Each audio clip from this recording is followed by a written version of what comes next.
Hello दोस्तों, मेरा नाम है सोफ़िया। आपका स्वागत है मेरे यूट्यूब चैनल पर। आप देख रही हैं ऑडिटर।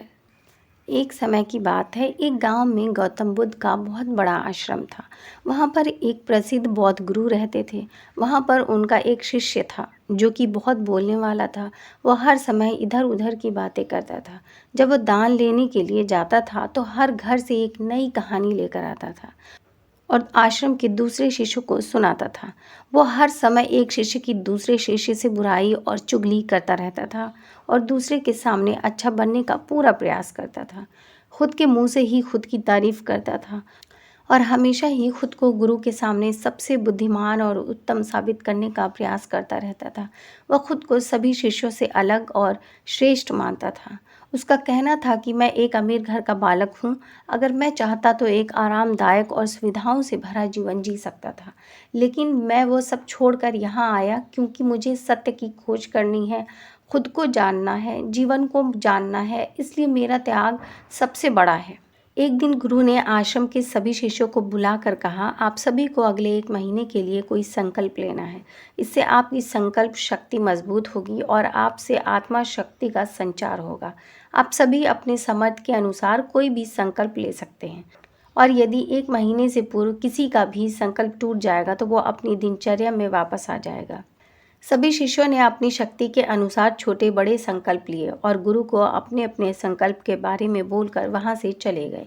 लेकिन वो शिष्य जो खुद को सबसे अलग और बड़ा दिखाना चाहता था, वो सीधे गुरु की कुटिया में पहुंच गया और बोला, मैं कोई छोटा मोटा संकल्प नहीं लेना चाहता, बल्कि खुद के ही जैसे एक बड़ा और महान संकल्प लेना चाहता हूँ। कृपया आप ही बताएं मुझे क्या संकल्प लेना चाहिए। उसकी ये बात सुनकर गुरु मुस्कुराए और बोले, क्या तुम मेरे द्वारा दिए गए संकल्प को पूरा कर पाओगे? क्या तुम्हारे लिए उसे पूरा करना संभव होगा? शायद नहीं, तो वो तुम्हारे लिए संभव नहीं है। तुम उसे पूरा नहीं कर पाओगे, इसलिए तुम खुद ही कोई संकल्प ढूंढो। शिष्य ने कहा, नहीं गुरुदेव, आप जो भी संकल्प मुझे देंगे मैं उसे पूरा करूँगा। गुरु ने कहा, ठीक है, तो तुम अगले 1 महीने तक चुप रहो, मुंह से एक शब्द भी नहीं निकालोगे। यही तुम्हारा संकल्प है। शिष्य ने कहा, गुरुदेव, ये भी कोई संकल्प होता है? ये तो बहुत ही आसान है। 1 महीने तक चुप ही रहना है। अब कोई बड़ा संकल्प दीजिए जो मेरी योग्यता के लायक हो, जिसे पूरा करने में मुझे समस्या हो। गुरु ने कहा, पहले तुम यही संकल्प को तो पूरा करके दिखाओ। शिष्य ने गुरु की बात मान ली और वह इस समय चुप हो गया और पलटकर कुटिया से बाहर चला गया। पहले उसे चुप रहना बहुत आसान लग रहा था। उसने एक दिन तो जैसे तैसे चुप रहकर काट लिया, लेकिन दूसरे दिन से उसके मन में ना बोलने का बोझ बढ़ने लगा। तीसरे दिन उसे भारीपन महसूस होने लगा। चौथे दिन उसके अंदर एक अजीब सी बेचैनी होने लगी क्योंकि आसपास आश्रम के सभी शिष्य एक दूसरे से बातें कर रहे थे। ये देख वह पूरा दिन उदास रहा। इसी तरीके से कुछ दिन और बीते और वह शिष्य बीमार पड़ गया। उसका सर फटा जा रहा था। उसका खाने पीने तक का मन नहीं रुक कर रहा था। वो सिर्फ बोलना चाहता था। वो गुरु के पास गया और उनके सामने बैठकर लिखकर उन्हें बताया, गुरुदेव, मैं बोलना चाहता हूँ, मुझे सांस नहीं आ रही है, मेरा दम घुटा जा रहा है, मैं अंदर ही अंदर पागल हुआ जा रहा हूँ, मैं क्या करूँ, संकल्प तोड़ दूँ क्या?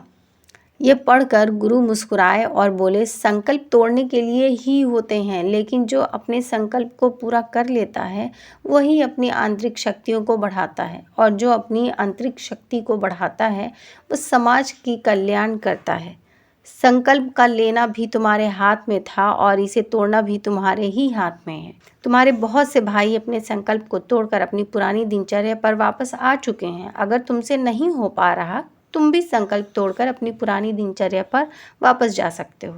लेकिन याद रहे, अगर आज तुम इस छोटे से संकल्प को नहीं संभाल पा रहे हो तो तुम अपनी बाकी की पूरी जिंदगी को कैसे संभाल सकोगे? बाकी फैसला पूरी तरह से तुम्हारे हाथों में है। गुरु की ये बात उस शिष्य के दिल में चोट कर गई। वो बिना कुछ बोले वहाँ से वापस चला गया और खुद को अपनी कुटिया में बंद कर लिया। वह केवल अपने ज़रूरी कामों के लिए ही कुटिया से बाहर निकलता था, बाकी सारे समय कुटिया के अंदर ही बैठा रहता। 15 दिन बीत चुके थे और आश्रम के लगभग सभी शिष्यों का संकल्प अब तक टूट चुका था, लेकिन उसका संकल्प अभी भी जारी था। संकल्प लेने के बाद से अब तक उसने एक शब्द भी नहीं बोला था। सारा आश्रम हैरान था कि इतना बोलने वाला इंसान चुप कैसे हो गया। 15 दिन बीतने के बाद वह दोबारा अपने गुरु के पास गया और लिख कर बताया, गुरुदेव मैं बाहर से तो चुप हूँ लेकिन मेरे भीतर बहुत सी आवाज़ है, बहुत सी चीज़ है, पुकार और शिकायतें हैं। मैं अंदर ही अंदर बात करता रहता हूँ। मेरा मन तरह तरह के प्रश्न पूछता रहता है। मैं बाहर से जितना मौन हूँ, भीतर से उतने ही शोर शराबा से भरा हुआ हूँ। क्या इस तरह से मेरा संकल्प अभी भी जारी है? गुरु ने कहा, तुम्हारा संकल्प अभी भी जारी है, लेकिन जब तक लोगों की ये आवाज़ तुम्हारे कानों में गूंजते रहेंगे, तुम्हारा मन बोलता रहेगा, क्योंकि इसे तो आदत है ना बोलने की। तुम भले ही बाहर से चुप रहो, लेकिन तुम अंदर ही अंदर बोलते रहोगे। तुम्हें इन बातों से, इन आवाज़ों से दूर जाना पड़ेगा। शिष्य गुरु को प्रणाम कर वहाँ से चला जाता है और सुबह होते ही अपनी कुटिया छोड़कर जंगल की तरफ चला जाता है। कई दिन बीत जाते हैं, संकल्प का समय भी पूरा हो जाता है, लेकिन शिष्य लौट कर नहीं आया। आश्रम में सभी को डर था कि कहीं उसको जंगली जानवर ने खा नहीं न लिया। उसे ढूंढने की बहुत कोशिश की गई, लेकिन वो कहीं नहीं मिला। सभी गुरु भाइयों ने मान लिया था कि जंगली जानवरों ने उसे अपना शिकार बना ही लिया है, लेकिन गुरु को ऐसा नहीं लगता था। एक दिन आश्रम का एक अन्य शिष्य गुरु के पास आया और बोला, गुरुदेव हमारे उस अधिक बोलने वाले भाई के साथ क्या हुआ होगा? क्या जानवर ने उसे मार दिया होगा? गुरु ने कहा, हो सकता है कि जानवरों ने उसे अपना शिकार बना लिया हो, लेकिन उसके ना लौटने की एक दूसरी वजह भी हो सकती है। शायद उसे वो मिल गया है जिसके लिए वो गया था। फिर शिष्य ने पूछा, गुरुदेव क्या ज़्यादा बोलना इतना हानिकारक होता है? गुरु ने कहा, इंसान के जीवन के बहुत सारे दुखों में से एक दुख ये भी है कि वो कभी चुप नहीं रह सकता, हमेशा कुछ न कुछ बोलता ही रहता है। सिर्फ हमारे बोलने के कारण हमारे आधे से ज़्यादा दुख पैदा होते हैं। परिवार के अधिकतर झगड़ों की वजह हमारा बेमतलब बोलना ही होता है। हम में से कोई भी चुप नहीं रहना चाहता। हम बस सामने वाले को सुना देना चाहते हैं। जो भी हमारे मन में है सब निकाल कर उसके मन में बैठा देना चाहते हैं। उसे समझा देना चाहते हैं कि देख तू गलत है और मैं ही सही हूँ। और इस तरीके से एक दूसरे की सारी गलत बातों को ग्रहण कर रहे हैं। इस तरीके से सुनने और सुनाने का ये काम ज़िंदगी भर चलता रहता है। लेकिन इस नासमझी में हम अपना समय, अपना जीवन, अपनी समझ और सबसे महत्वपूर्ण वक्त को हम खो देते हैं। लेकिन इसके बदले हमें मिलता क्या है? कुछ नहीं, सब व्यर्थ और बर्बाद हो जाता है। इस पागलपन में हमने क्या खो दिया, इसका एहसास केवल कुछ ही लोगों को हो पाता है।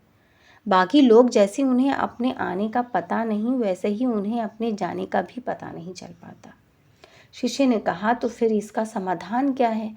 गुरु ने कहा, पूरी जागरूकता के साथ अपने विचारों को देखना ही एकमात्र तरीका है। सारी मानसिक समस्याओं का वर्तमान में रहकर चिंतन करना, पूरी जागरूकता के साथ अपना काम करना जिंदगी में चमत्कारित बदलाव ला देता है। उसके बाद वो शिष्य गुरु से अपने प्रश्नों का उत्तर प्राप्त कर उनको प्रणाम करके वहाँ से चला गया। उस शिष्य को आश्रम छोड़कर गए हुए 3 महीने हो चुका था, लेकिन उसकी कोई खबर न थी। तब तो सभी गुरु भाइयों ने भी उसके वापस आने की या लौटने की उम्मीद छोड़ दी थी। लेकिन एक दिन वो आश्रम लौट आता है। उसे देखकर सभी एक आश्चर्य और खुशी का ठिकाना ना रहा। लेकिन अब वो वैसा नहीं था जैसा गया था। वह बिल्कुल बदल चुका था। वह कुछ और ही बनकर वापस आया था। उसके अंदर एक गजब का बदलाव महसूस किया जाता था। उसके चेहरे पर एक गजब का ठहराव और आंखों में बनी शांति थी। आश्रम में आते ही सभी गुरु भाइयों ने उसे चारों तरफ से घेर लिया और बातें करने लग गए। वह भी अपने गुरु भाइयों से बातें करने लगा। उसे बात करने वाले सभी ने यह अनुभव किया कि अब वह पहले जैसा उतावला और बातूनी नहीं रह गया है। उसके मुंह से एक एक शब्द बहुत ही सरल और मधुरता के साथ निकल रहे थे। थोड़ी देर तक गुरु भाइयों से बात करने के बाद वो सीधा गुरु की तरफ चला गया। उसने गुरु के चरण छुए और कहा, गुरुदेव क्या मैं अभियान में हूँ? क्या अभी मेरा संकल्प जारी है? गुरु ने कुछ देर तक शिष्य की आंखों में बड़े ध्यान से देखा और कहा, हाँ तुम अभी भी अभियान में हो। तुम्हारे मुंह से एक भी शब्द निकल नहीं रहा और तुम्हारा संकल्प अभी भी जारी है। शिष्य ने कहा, गुरुदेव जब मैं आश्रम से गया तो मैं मुंह से तो चुप था, लेकिन मेरे अंदर बहुत सी आवाज़ें हो रही थी।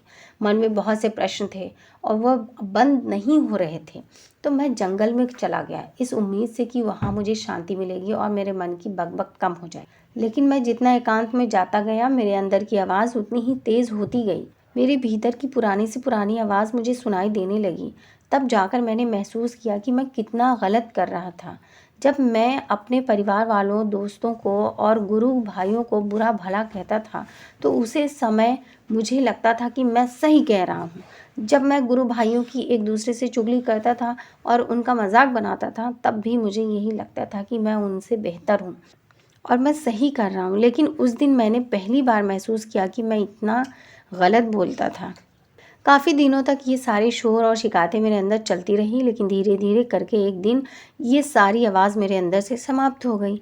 अब मैं भीतर से भी मौन हो गया। उसी घने जंगल में कोई बोलने वाला था नहीं और भीतर कोई आवाज़ बची ही नहीं थी और मैं उसी दिन पहली बार मौन का सही अर्थ समझा। मेरे चारों तरफ बहुत शांति थी। हालांकि अभी भी कुछ आवाज़ आ रही थी जो पहले भी आती थी, लेकिन मैं उन्हें सुन नहीं पाता। पर अब वह सभी आवाज़ जो मुझे स्पष्ट रूप से सुनाई दे रही थी वो थी हवा के चलने की आवाज़, चिड़ियों के चहकने की आवाज़ और पानी के बहाने की आवाज़। ये सभी आवाज़ ही मैंने पहली बार पूरे होशपूर्वक सुनी। अपने चारों तरफ इतनी शांति मैंने पहले कभी महसूस नहीं किया था। इस शांति को भंग करने के लिए मैंने पहली बार अपने मुंह से कोई शब्द निकाला। मैं चिल्लाया, हे ईश्वर, ये कैसी शांति है? सभी कुछ इतना शांत क्यों है? ऐसा क्या हो गया? लेकिन मेरे चिल्लाने के बाद भी शांति भंग नहीं हुई। सब कुछ पहले जितना ही शांत था, बाहर भी और भीतर भी उतना शांत रहा। हे गुरुदेव, मैं अपने गुरु भाइयों से बात की, मैं आपसे बात की, मैं बोल रहा हूँ, मैं चल रहा हूँ, मैं सब कुछ देख रहा हूँ, लेकिन मैं अपने भीतर एक कदम एकांत और मौन में हूँ। जब मैं खुद में भी शोर करना चाहता हूँ तब भी एकांत में ही होता हूँ। अब सब दिखाई पड़ने लगा है, सब सुनाई पड़ने लगा है। गुरु ने कहा, जब तक हम बाहर की तरफ बोलते रहेंगे भीतर अशांति ही रहेगी, लेकिन जिस दिन हम भीतर की तरफ मुड़ जाएंगे तब हमारे मुंह से कुछ भी निकलेगा, हम शांति रहेंगे। दुनिया में जितनी भी बुराइयां हैं ज़्यादातर हमारे बोलने से ही शुरू होती हैं, क्योंकि हम चुप रहना नहीं चाहते। हम जितनी ज़रूरत है उससे कहीं ज़्यादा बोलते हैं। हम सामने वाले को सुनाना नहीं चाहते बल्कि उसकी बोलती बंद कर देना चाहते हैं। उसे समझा देना चाहते हैं कि मैं कौन हूँ, मैं क्या कर सकता हूँ, और यही हमारी ज़िंदगी का मकसद बन कर रह जाता है। हमारी सारी ऊर्जा व्यर्थ के बोलने में बर्बाद होती रहती है। ऐसे ही समझ में लोगों को जीवन दुखों से भर जाता है, जो हमेशा एक दूसरे से शिकायत में लगे रहते हैं। कभी एक दूसरे को सुनना नहीं चाहते तो कभी समझना नहीं चाहते, और चुप रहना तो उन्हें कभी सीखा ही नहीं, क्योंकि चुप रहना उन्हें छोटा महसूस करवाता है। दुनिया की सभी लड़ाइयों का कारण हमारा बोलना ही है। इसलिए हमें सिर्फ उतना ही बोलना चाहिए जितना ज़रूरी हो, क्योंकि व्यर्थ का बोलना ऊर्जा को नष्ट करता है और यह बोलना ही हमें कभी अपने भीतर की ओर लौटने नहीं देता, क्योंकि यह हमें बाहर की ओर खींच कर रखता है, और बाहर है ही क्या इस संसार के अलावा। लेकिन अगर अपने भीतर के संसार की ओर मुड़ना है तो इस मुंह को बंद ही रखना चाहिए। इसलिए जितने भी बुद्ध हैं, आत्मज्ञानी हुए हैं, वह सभी एकांत की ओर भागे ताकि उन्हें ज़्यादा ना बोलना पड़े, ज़्यादा सुनना ना पड़े। वह एकांत में रहें और शांत रहें, इसलिए आसानी से भीतर की यात्रा कर पाएं। लेकिन अगर कोई चाहे तो इस संसार में रहकर भी एकांत में रह सकता है, शांत रह सकता है, लेकिन इसके लिए उन्हें अपनी सभी ऊर्जा बचानी होगी जिसे वो अब तक अपने व्यर्थ के शब्दों में बर्बाद कर। इस कहानी की सीख भी हमें यही मिलती है कि व्यर्थ का बोलना ऊर्जा को नष्ट करना, और ये बोलना ही हमें कभी अपने भीतर की ओर लौटने नहीं देता, क्योंकि यह हमें बाहर की ओर झुकाए रखता है। और जिन्हें भीतर की यात्रा करनी है उन्हें अपने मुंह को बंद ही रखना चाहिए। चुप रहने में अद्भुत शक्ति है। यदि हम सही समय पर सही शब्दों का प्रयोग करें तो हम अपने जीवन को सकारात्मक पॉजिटिव दिशा में बदल सकते हैं। मौन रहकर हम अपनी आत्मा की गहराई में जा सकते हैं और भीतर से शांति का अनुभव भी कर सकते हैं। इससे हम अपने विचारों और भावनाओं को साफ करके अपने जीवन को पॉजिटिव बना सकते हैं। हमें चुप रहने की कला सीखनी चाहिए ताकि हम अपने शब्दों का सही प्रयोग करके अपना और दूसरों का जीवन बेहतर बना सकें। उम्मीद करते हैं ये हमारी आपको मोटिवेशनल स्टोरी मौन रहने के फ़ायदे बहुत पसंद आई हो। अगर पसंद आई तो प्लीज़ कमेंट बॉक्स में ज़रूर बताइएगा। मिलते हैं किसी एक ऐसी स्टोरी के साथ, तब तक के लिए सुनते रहिए ऑरेटर को।